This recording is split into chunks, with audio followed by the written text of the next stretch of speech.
Mateus capítulo 14. Eu gosto assim, igreja feliz, alegre, porque aí a gente já traz uma palavra mais dura e se segura. Se está um pouquinho tristinho assim, aí a gente traz um ânimo, né? Mas se está alegre assim, aí é bom, né? Amém, amados?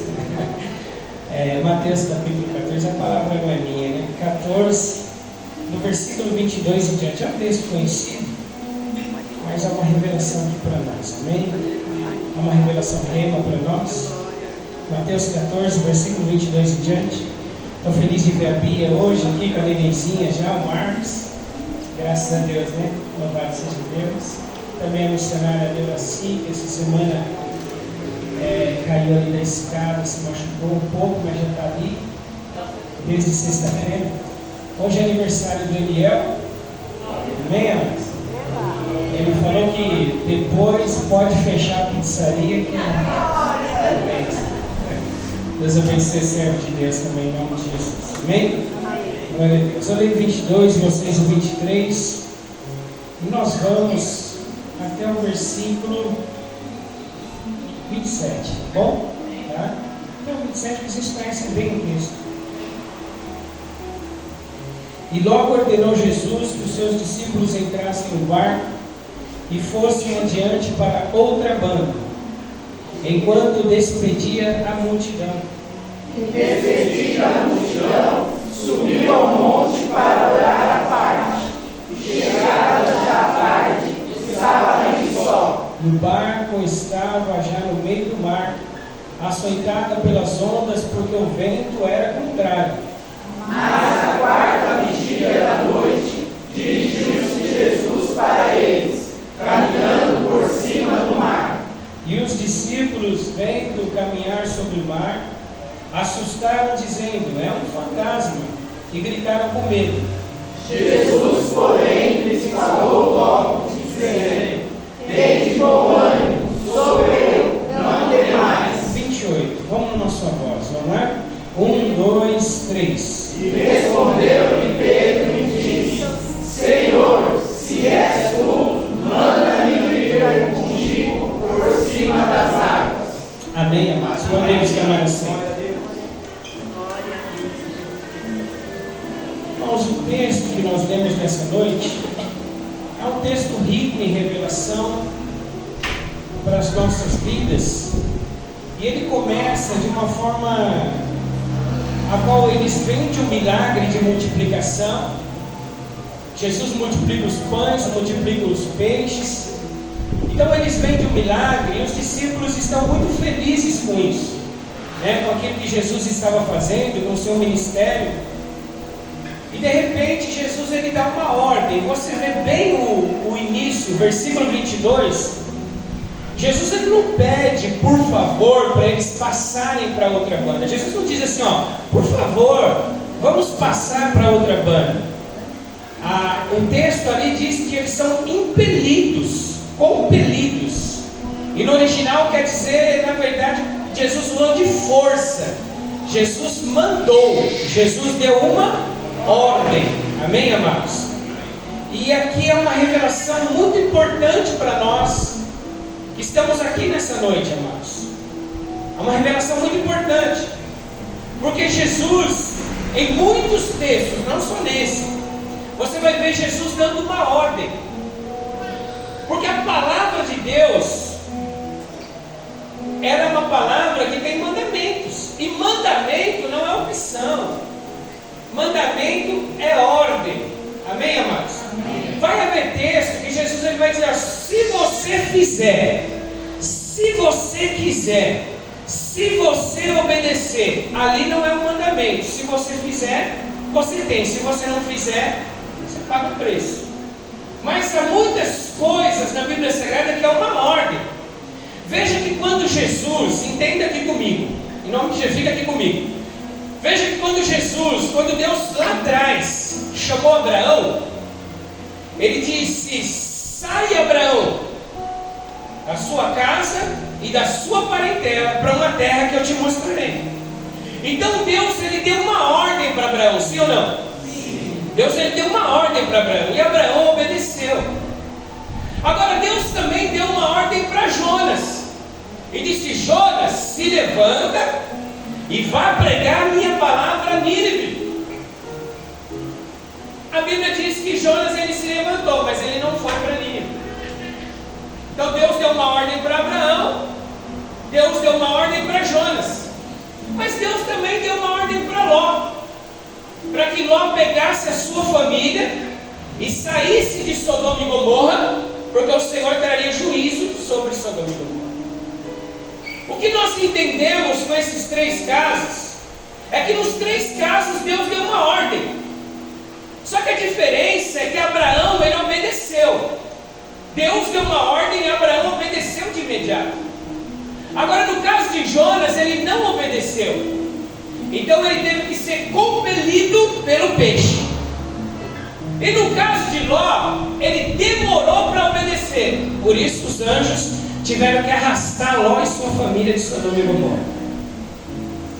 Eu quero dizer com isso, amados, é que hoje nós estamos em tempos que, infelizmente, não digo esta igreja, mas o evangelho ele tem sido distorcido. Porque por muitos lugares aí afora tem pregado meias verdades, mas não tem pregado o evangelho de Cristo. Porque lá atrás a igreja sofreu por causa do legalismo. O que é o legalismo? Não podia fazer nada. Você não podia cortar uma mecha do cabelo que ia arder no fogo do inferno. Não podia chutar uma bola com um filho, que era pecado. Não podia fazer nada. Isso é legalismo. Agora hoje a igreja está sofrendo porque tem o antinomismo. O que é o antiniomismo? O antiniomismo: ninguém manda na sua vida. Você faz o que quiser.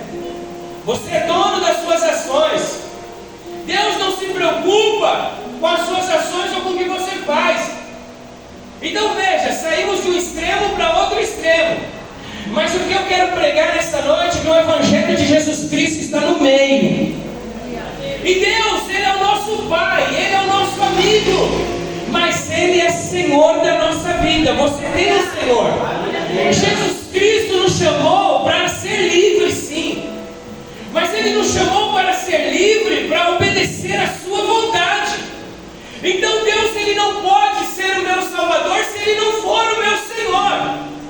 E a Bíblia Sagrada diz em Hebreus capítulo de número 3, diz que nós devemos estremecer o nosso coração e obedecer quando ouvires a voz do Senhor teu Deus. Muitas pessoas hoje, amados, elas ouvem a voz do Senhor, mas Deus é tudo para ela, menos Senhor da vida dela. Então há um erro de interpretação que tem trazido muito prejuízo para o cristão nos dias de hoje. Um erro de interpretação: ah, Deus é meu Pai, Deus é meu amigo. Tudo isso é verdade. Ele é seu Salvador, Ele te cura, Ele te liberta, Ele te restaura, mas Ele é o Senhor da sua vida também. Amém, amados? E a Ele nós devemos a honra, a glória, o louvor, a obediência e a exaltação. Então quando você ouvir Deus falando com você, não endureceis o vosso coração quando ouvires a voz do Senhor teu Deus. Glória a Deus. Muitas pessoas endurecem: não, ninguém manda em mim, eu faço o que eu quiser. Faz nada, você tem um Senhor. Um Senhor que te comprou, que não com ouro e nem com prata, mas pelo precioso sangue de Jesus. Somos livres para não mais pecar. Somos livres para fazer a vontade dele. Amém, amados? Amém. Então Jesus aqui ele começa o texto dando uma ordem. Se você pegar Romanos capítulo 1, versículo 1, Paulo ele vai dizer assim, Romanos 1, a parte A, Paulo vai dizer assim: Paulo, servo chamado para apóstolo. Diga comigo: Paulo, servo chamado para apóstolo. Ele só foi o apóstolo que foi, e virou esse mundo de ponta cabeça, a ponto de quando ele não podia ir no lugar, ele mandava um lenço, e as pessoas ali que no lenço de apóstolo Paulo chegavam eram curadas. Mas ele só foi o apóstolo que foi, porque ele entendeu que ele era servo. Amém, amados? Amém. Ele entendeu que ele era servo. E há muitas pessoas hoje que não triunfam, estão com as suas vidas embaraçadas, até mesmo dentro da igreja, viu? Porque não entenderam que você é filho, que você é amigo, que Ele te chamou para intimidade, que Ele te chamou para relacionamento, que Ele te chamou para te abençoar, que Ele te chamou para te curar, que Ele te chamou para te restaurar. Mas Ele é Senhor da sua vida. Você é servo. Diga por irmão, diga: você é servo. Diga: você tem um Senhor. Louvado seja o nome do Senhor. Nós somos servos, amados. Não esqueça disso. Os discípulos, por mais difícil que fosse, porque eles queriam estar ali no ambiente de milagres, eles queriam estar ali no ambiente de multiplicação. Eles não queriam ir para o outro lado. Ainda que no outro lado, quando Deus chama a gente para o outro lado, é porque tem obras maiores, é porque havia almas lá, porque Jesus ia operar muitas curas, porque Jesus faria obras maiores, e Ele disse que aqueles que crêem no nome dEle também fará obras maiores. Muitas vezes Deus nos tira do comodismo para que venha fazer obras maiores. Louvado seja o nome do Senhor. Os discípulos, eles não, por isso que Jesus teve que compelir, teve que ordenar, porque eles não concordaram, não, mas eles obedeceram. Eles obedeceram. Irmãos, nem sempre você vai concordar com Deus. Ei, deixa eu falar para esse lado e para esse lado. Nem sempre você vai concordar com a palavra. Nem sempre você vai concordar com Deus. Tem coisas que eu não concordo. Por exemplo, eu não concordo com a morte. A morte dói. Ainda que eu saiba que a pessoa, ela vai para o seio do Senhor, ela vai para o paraíso se ela estiver em Cristo, mas é uma separação que traz dor, traz ausência, traz saudade. Então eu não concordo. Mas concordando ou não, eu confio. Louvado seja o nome do Senhor. Tem coisa que você não precisa concordar, mas você precisa confiar. Porque aqueles estão no ambiente de milagre, eles vão para um outro lugar. Eles não concordam, mas eles confiam naquele que disse: passai para o outro lado. Você sabe que quando Jó estava sofrendo, muitos capítulos do livro de Jó, ele questionou a Deus por que do seu sofrimento, porque Jó não concordava. Aí Deus chamou Jó para uma conversa e falou: Jó, vem aqui, deixa eu te fazer uma pergunta, porque você está inconformado. E às vezes, amados, nós ficamos assim, conformados, porque nós não concordamos com aquilo que está acontecendo conosco. Mas eu vou repetir a palavra revelada para você meditar no seu coração. Concordando ou não, aceite e confie naquele que está sobre a sua vida. Diga: Senhor, eu confio no Senhor. Eu confio no Senhor. Deus, Ele chamou Jó e disse: Jó, vem aqui, vamos conversar então. Já que você está inconformado com esse sofrimento, com aquilo que você está passando. E sabe como que Deus, Ele teve uma conversa com Jó? Ele disse: ei Jó, ô Jó, aonde você estava quando eu fundei a terra? Hein? Me diga. Ei Jó, aonde você estava quando eu falei para as ondas do mar: vem até aqui, daqui não passa? Ei Jó, aonde você estava quando eu criei os céus, as estrelas, coloquei os firmamentos? Aonde você estava, Jó? Deus estava dizendo para Jó: eu não sou principiante, eu sou o Criador dos céus e da terra. Eu sei bem, eu nunca perdi uma batalha e não vou perder a batalha da sua vida. Ei Jó, confia em mim. Ainda que você não entenda, mas confia em mim.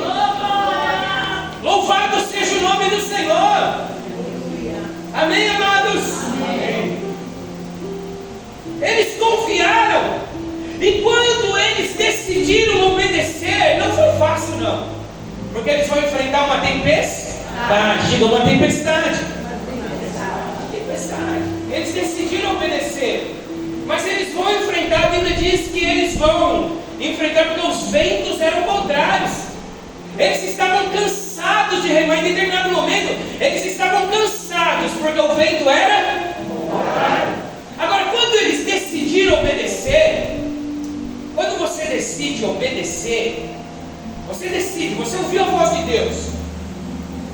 Quantos Deus tem falado? Quantos Deus tem falado com você? Porque obedecer é uma decisão. Diga comigo, obedecer é uma decisão. Obedecer é uma decisão. Obedecer é uma decisão. Você pode amar a Deus, irmão. Eu não questiono o amor de ninguém. Às vezes a pessoa diz, tal pessoa ama a Deus. Não sei. Como que eu vou saber se ela ama ou não? Eu não questiono o amor de ninguém. Amém, amados? Você pode amar a Deus de todo o seu coração, amar, chorar na presença dEle.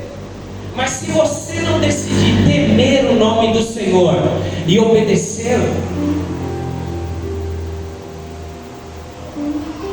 o temor do Senhor é o princípio da sabedoria. Então tem que temer a Deus. Dois alicerces: amar a Deus e temer a Deus. Porque é o temor do Senhor que vai te levar para a obediência. Então, obediência é decisão. Eu decido obedecer. A Bíblia diz que Daniel decidiu firmemente no seu coração não se contaminar com o manjar. Ele decidiu no seu coração. E quando os discípulos aqui decidiram obedecer, sabe o que acontece? Deus deu graça. Diga para o irmão, Deus vai dar graça. Diga, Deus vai dar graça para você. Quando a gente decide obedecer, Deus dá graça, irmão. Agora, a graça tem sido mal interpretada. Porque muitos entendem a graça só no requisito de perdão de pecado. Não, Deus me perdoa pela graça. É verdade, glória a Deus por isso. Que Deus nos perdoa pela graça, não é verdade? Mas isso é só uma ramificação só. Porque o mesmo Deus que te dá graça e te perdoa, Ele te capacita para vencer. Então a graça, ela não é só a graça que perdoa, mas é a graça que capacita. E quando nós decidimos obedecer, tem graça para a nossa vida, amados.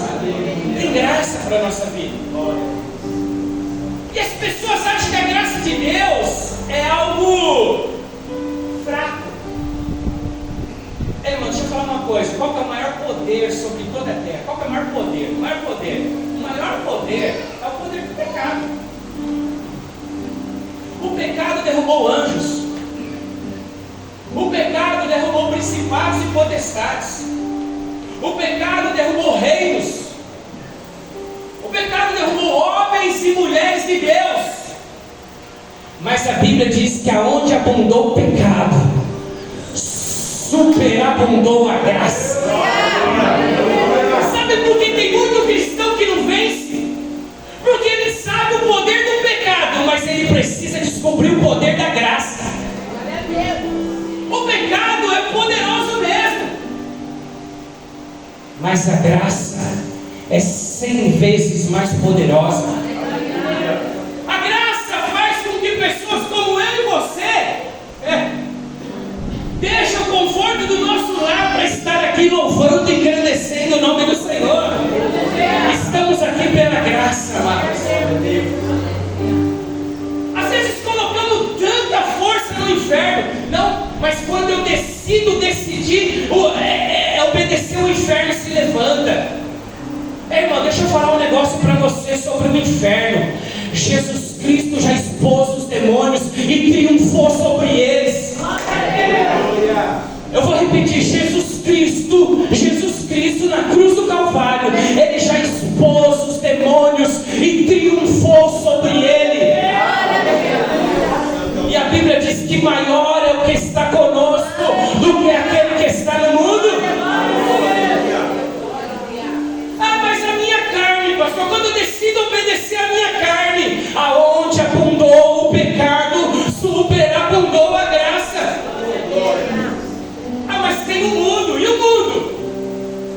somos desse mundo. Louvado seja o nome do Senhor. Amém, igreja? Amém. Nós não somos desse mundo. Irmão, tem muita gente que põe muita força no inferno, põe muita força, mas a graça de Deus é poderosa, a graça de Deus é gloriosa, a graça de Deus nos capacita, a graça de Deus derrama unção sobre a sua vida, a graça de Deus ela te unge, a graça de Deus ela te levanta, é a graça de Deus. Eu glorifico a graça do Senhor sobre a minha vida. Louvado seja o nome do Senhor. E o apóstolo Paulo ele vai dizer algo interessante. Em 2 Coríntios capítulo 6, versículo de número 1. 2 Coríntios 6, 1. Ele diz assim: nós, cooperando também com ele, vos exortamos a não receberem a graça de Deus em vão. Eu vou repetir, tá? Olha só. Nós, cooperando também com ele, vos exortamos a não receber a graça de Deus em vão. O que é receber a graça de Deus em vão? É você receber algo que você nem sabe o que é. É você receber algo que você nem sabe o poder que tem. É você receber algo que você nem sabe como usufruir. Receber a graça de Deus em vão. Ei, irmão, você recebeu algo poderoso da parte do Senhor. Por isso foi dito aqui nessa noite que aquele que começou em vós a boa obra, Ele é fiel. Ele é fiel. Louvado seja o nome do Senhor. Passe pelo que passar, enfrente o que tiver que enfrentar. Deus vai te dar graça, Deus vai te capacitar, Deus vai te dar vitória, Deus Ele vai te curar. Mas confie na graça do Senhor. Não confie nos seus sentimentos, não confie nas suas emoções, não confie na sua sabedoria, mas confie na graça, no poder do Espírito Santo de Deus. É nele que nós confiamos, amados. Os discípulos eles começam ali pela graça.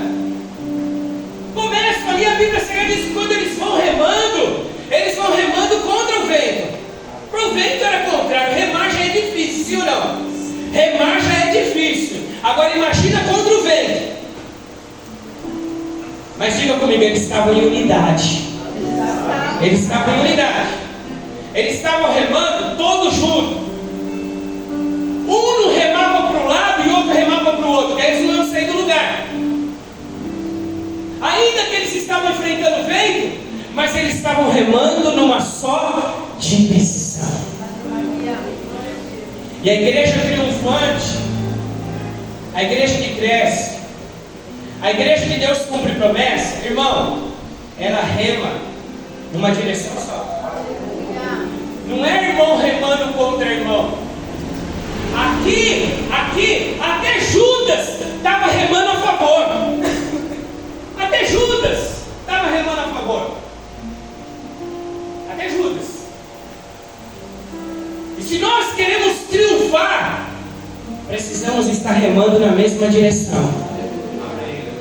Eu quero que Deus venha e você quer também. Eu quero a sua cura e você quer a minha cura também. Eu quero o poder do Espírito Santo e você quer também. Você quer ganhar almas e nós queremos também. Louvado seja o nome do Senhor. Não há lugar para diferença, não há lugar para disse que me disse, não há lugar para que esse é melhor, aquele é melhor. Não, um rema de um lado, outro rema do outro. Não, não há lugar para isso. Nós remamos juntos numa só direção. Aleluia. Em unidade, em união. Louvado seja o nome do Senhor. Amém, igreja? Eles estavam remando numa só direção. E a Bíblia diz que Jesus ele não veio na primeira vigília. A primeira vigília era das 6 às 9. A segunda vigília era da 9 à meia-noite. A terceira vigília era da meia-noite às 3. E a quarta e última vigília era das 3 às 6. Jesus não veio na primeira vigília. Eu acredito que na primeira vigília eles ainda estavam animados, dizendo, não, ele vai vir. Eu acredito que na primeira vigília eles ainda estavam falando em línguas estranhas.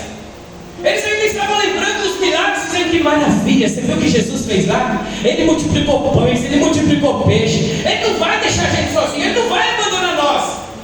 Porque eles estavam na primeira vigília. Mas na segunda vigília, irmãos, eu acredito que eles já não estavam com tanto ânimo assim. Porque já tinha passado 3 horas. Na segunda vigília eles já estavam mais quietos. Quando alguém lembrava do milagre, ele já dizia, não, mas foi lá atrás. Já não sei. Na terceira vigília, já começa a entrar a incredulidade, né, irmão? Bom, se ele não veio na primeira, se ele não veio na segunda, ele também não vai vir na terceira. Mas ele veio na quarta vigília. Louvado seja o nome do Senhor. Porque, na verdade, irmãos, o que Deus ele faz, não é que Ele está demorando. Às vezes fala, Deus está demorando. Pastor, você está pregando essa palavra para dizer que Ele vai demorar até a quarta vigília?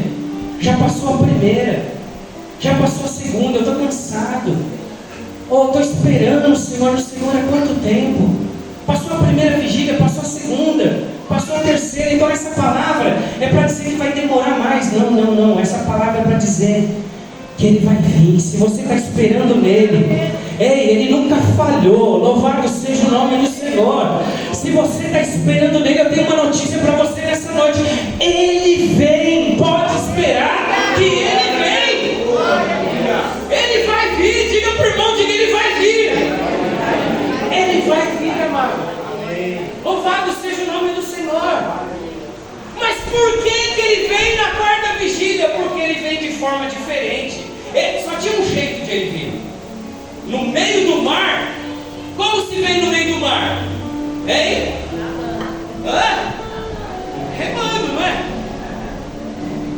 Remando, não é, irmãos? Remando. A pastora já falou nadando. Aí é. Remando. Sim ou não? Mas Ele não vem de forma convencional. E Ele também não vem no horário convencional.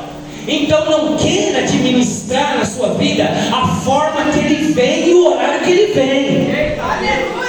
Porque Ele não vem de forma convencional. E não vem no horário convencional também não. Por quê, amados? Porque Ele é o lírio dos vales, Ele é o Senhor do Senhor. Ele é diferente de tudo que a gente já viu. Primeiro que Ele nasceu de uma virgem. Quem nasce de uma virgem? Não, Ele já nasceu de forma diferente. Ele já nasceu de uma virgem. Aí você diz, mas se Ele é rei, então Ele tinha que ficar no palácio. Não, Ele ficou numa manjedoura. Porque Ele é diferente de tudo. Glória a Deus. Quando foi para entrar como rei, Ele entrou no quê? Numa nação? Não, Ele entrou no jumentinho. E os seus soldados, como que eles eram? Eram ex-pescadores. Nem sabiam falar direito. Ele é diferente de tudo, irmão. Louvado seja o nome do Senhor. Ele é diferente de tudo. Ele é o Senhor da história. Você pode esperar nele. Louvado seja Deus. Aquele que espera no Senhor renovarão as suas forças, correrão e não se cansarão. Louvado seja o nome do Senhor. A Bíblia diz que aqueles que esperam, Isaías 64:4, como diz, nunca, para aqueles que no Senhor esperam, como que é? Lê para mim Isaías 64:4. Isaías 64:4. Nunca ouviu um Deus além de ti, que espera, com que trabalha para aqueles que nele esperam. Isaías 64, pode ler. Porque desde a antiguidade Se ouviu, nem com o ouvido se percebeu, nem com os olhos se viu por Deus além de ti, que trabalha para aqueles que nele esperam. Amém, amados? Agora os discípulos estavam esperando nele. Ele não falha. Mas se ele falhasse, mas ele não falha. Agora o problema é que nós muitas vezes temos um discurso que estamos esperando nele. Mas estamos esperando em outros recursos. Mas se tem alguém aqui nessa noite que o coração está nele, a mente está nele, e está esperando nele, ele vai chegar em nome de Jesus. Se não chegou na primeira, irmãos, ele pode vir na segunda. Se não vir na segunda, ele vem na terceira. Se não vir na terceira, ele vem na quarta. Ele vem andando por cima das águas. O interessante, eu quero finalizar aqui para nós cearmos nessa noite, é que Jesus ele vem no limite deles. Porque Jesus ele não vem só para provar a fé, mas Jesus ele vem para fortalecer a fé dos discípulos. E Jesus ele vem para fortalecer. Em meio ao mar, em meio ao vento, em meio à tempestade, a sua fé não é apenas provada, mas a sua fé é fortalecida. A sua fé é aperfeiçoada. Por isso que ele não vem no seu tempo, por isso que ele não vem do seu jeito, porque ele está aperfeiçoando a sua fé. Ele está aperfeiçoando a sua fé. Entenda isso nessa noite em nome de Jesus. Amém, amados? Ele está aperfeiçoando a nossa fé. Fala, não, estou desanimado. E ele te diz essa noite, não desanime, porque eu estou aperfeiçoando a sua fé. Você vai ter uma experiência comigo e vai ficar marcado por essa experiência. Irmãos, ele chega, você conhece o texto. Pedro olha e diz, ele diz, não temas, sou eu. E Pedro diz assim, se é o Senhor, me faça ter convosco. E Jesus diz, vem. Jesus diz, vem. E Pedro, com pouca fé, porque o próprio Jesus, na hora que ele está afundando, diz, ei, homem de pouca fé. Mas com pouca fé de Jesus, ele fez algo que ninguém fez. Ele fez algo que ninguém fez. Ele andou por lugar que ninguém andou. Ele andou por cima das águas. Ele andou por cima das águas. E ele sabia que Jesus era poderoso. Por isso que ele disse, se é o Senhor, me faça ter convosco. Porque ele sabia que Jesus não tinha poder só de andar pelas águas, mas ele tinha poder de fazer os seus discípulos também andar sobre as águas. Maomé pregou sobre ressurreição, mas não ressuscitou. Louvado seja o nome do Senhor. Allan Kardec pregou sobre ressurreição, mas não ressuscitou.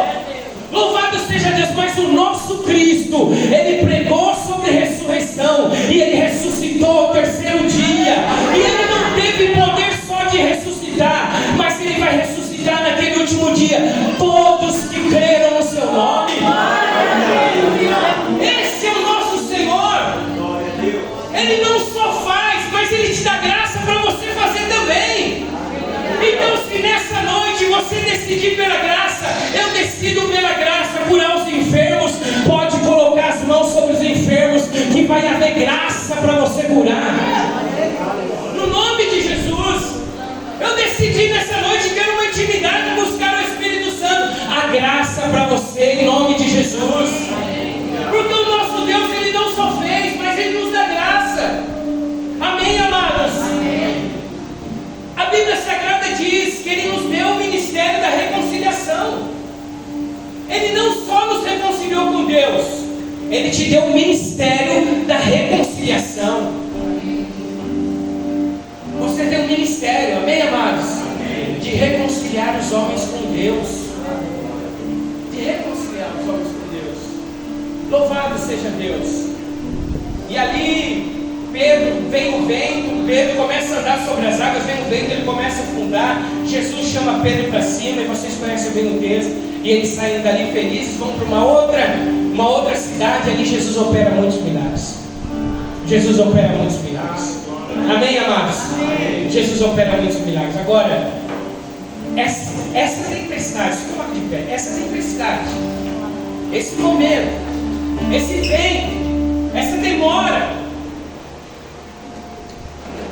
esse passar para o outro lado, tudo isso foi marcante na vida de Pedro. Fica aqui comigo mais um minuto. Tudo isso foi marcante na vida de Pedro, porque nós queremos um milagre, mas nós não queremos atravessar o caminho do milagre. Ei, eu vou repetir em nome de Jesus. Você quer um milagre? Sim ou não? Quantos querem milagres aqui? Sim ou não? A gente fala, Deus, me dá experiência, me dá testemunho, opera na minha vida, entra no meu casamento.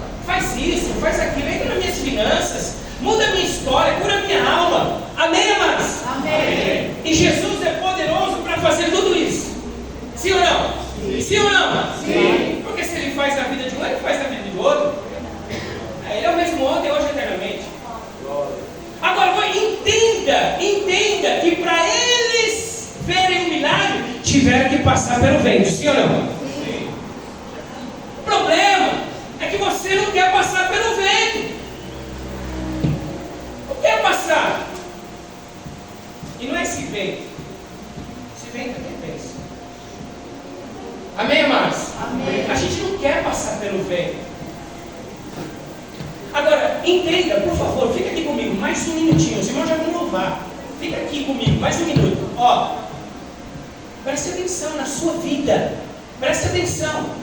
Você quer milagre? Você quer testemunho?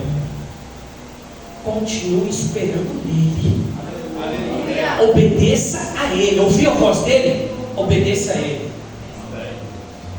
Porque mais tarde, diga comigo, mais tarde, lá em Atos 12, Pedro vai ser preso. Sim ou não?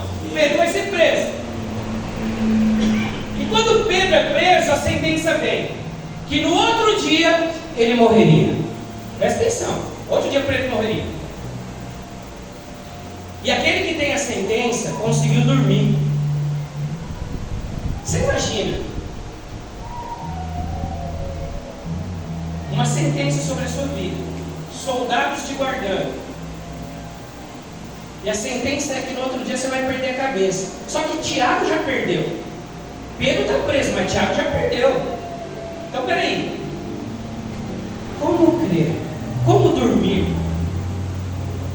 Como dormir numa situação dessa? Como descansar numa situação dessa? Mas sabe por que Pedro descansou? Hein? Sabe por que Pedro descansou? Eu creio que esse momento aqui foi um dos momentos fundamentais.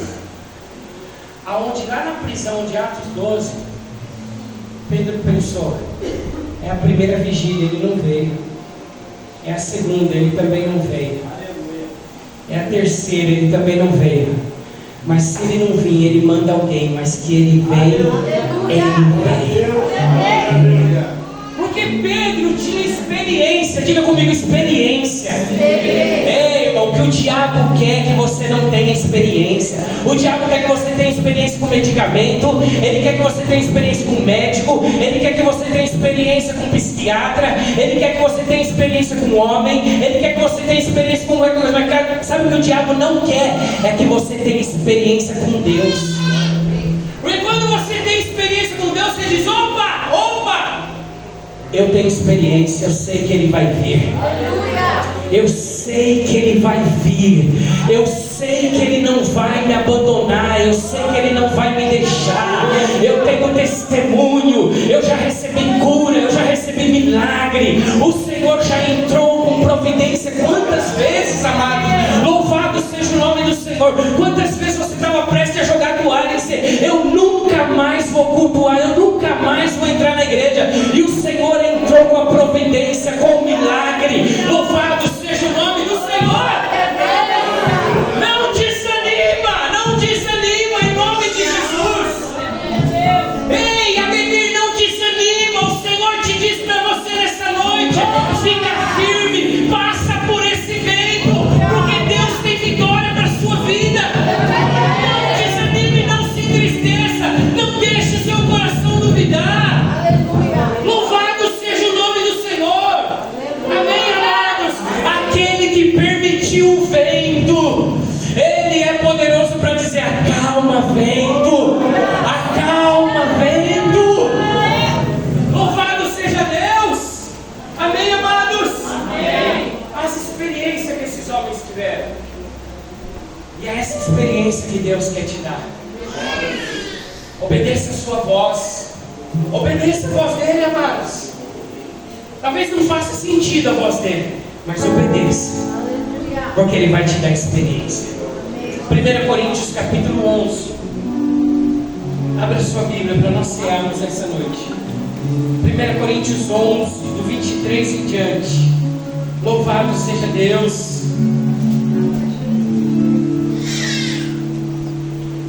1 Coríntios 11, 23. Porque eu recebi do Senhor o que também vos ensinei, que o Senhor Jesus, na noite que foi traído, tomou o pão,